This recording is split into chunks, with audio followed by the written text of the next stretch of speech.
If you are trying to navigate Canada's immigration system right now, you probably feel like you've lost your bearing. For years, the path followed a predictable sequence.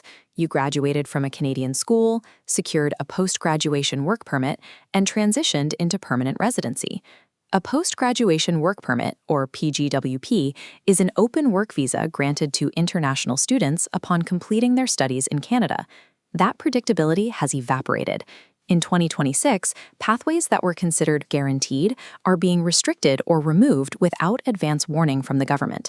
Success now requires the liquid capital and the mental bandwidth to withstand sudden, drastic policy shifts. Relying on the immigration standards of the early 2020s means preparing for a system that essentially no longer exists. Bill C-12 is the legislative catalyst driving this volatility. Bill C-12 is a series of policy updates that shift the government's focus away from processing applications towards strict compliance and enforcement. Under these new provisions, the risk of losing your status increases.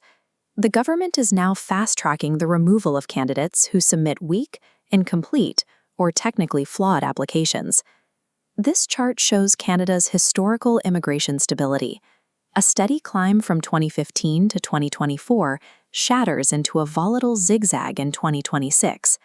Here, the objective shifts from simply finding a pathway to aggressive risk management. This internal volatility is compounding against external global pressures. With the United States suspending immigrant visa processing for 75 countries, more applicants are being pushed into Canada's already unstable system. Perfectly following today's rules offers no protection against tomorrow's unannounced policy pivots. This is a return on investment, or ROI, matrix. ROI is a performance measure used to evaluate the efficiency of an investment. We are using it to evaluate the survival strategies currently recommended by immigration consultants. Strategy 1 requires a significant time investment, spending roughly 400 hours learning French from scratch and maxing out your IELTS or CELPIP English test scores. This effort provides priority access to targeted quotas, insulating you from the general applicant pool.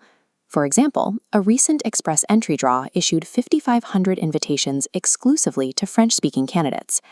Express Entry is Canada's primary online system for managing skilled worker applications for permanent residents. But there is a temporal trade-off.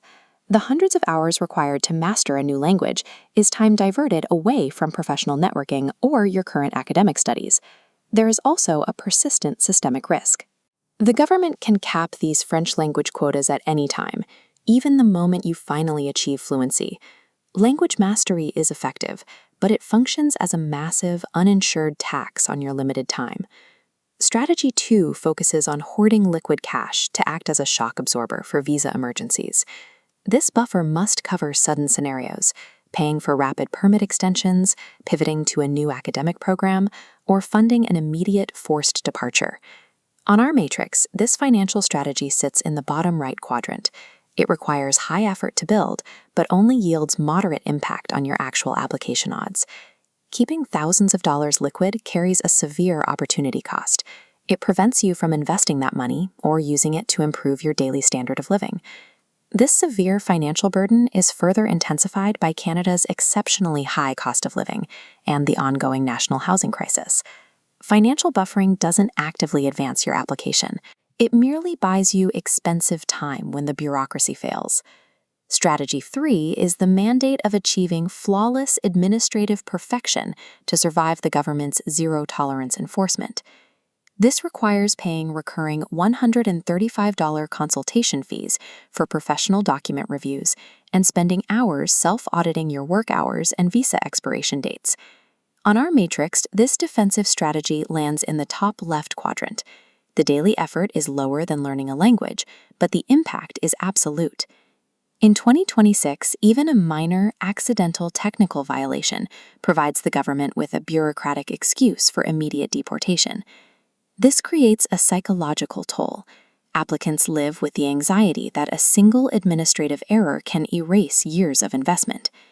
Zero-defect compliance is no longer a competitive advantage. It is the bare minimum entry fee required to stay in the game. This brings us to the most difficult requirement for current applicants, establishing a viable Plan B and even a Plan C. Relying entirely on a single, inflexible pathway, like a basic study-to-work transition, is mathematically risky under the current policy regime. You have to ask difficult questions. What happens if your current plan fails entirely? Which other countries offer better ROI for your skills? Is returning home temporarily the smartest strategic move right now?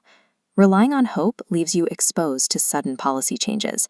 Having actionable exit options prepared well in advance provides a form of calculated safety. Hoping for the best is an emotional response. Preparing for the worst is a strategic necessity. This scorecard profiles who should stay or cut losses. The optimizer has time for French, financial reserves, and fits global talent categories, yielding high ROI. The pivot candidate lacks funds for sudden changes, relying entirely on oversaturated work permit extensions. If you are a pivot candidate, research other nations aggressively. Do not fall for the sunk cost fallacy of staying in Canada just because you have already spent time there. The sunk cost fallacy is the cognitive bias that pushes you to continue an endeavor once an investment has been made, regardless of the current odds of success. The rule for 2026 is simple. Treat your immigration status like a high-risk financial portfolio and diversify your geographic options. The applicants who secure permanent residency in this environment aren't just the most qualified, they are the ones who prepared for the system to fail them.